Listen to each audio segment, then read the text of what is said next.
I've made pans of enchiladas before, and the one issue I have is once the enchiladas are done in the whole 9x13 pan, it's hard to remove individual enchiladas.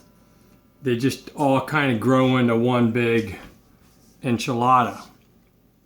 So what I've done is I've just taken some parchment paper and I folded it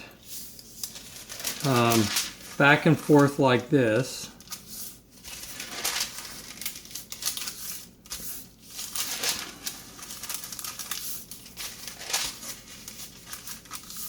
Okay, so you get the idea. And then I put this into the 9x13 pan and then place the enchiladas in between the folds of the parchment paper.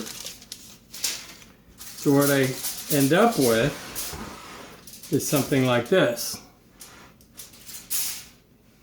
And then what I do is you can just take the parchment paper and pull on it,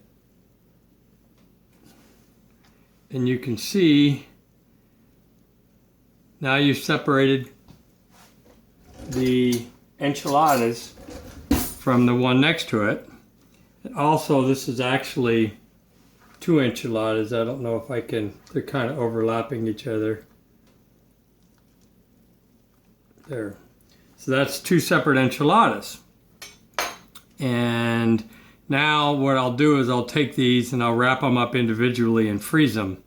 But that's how I found the best way to keep enchiladas from just all growing into one big block.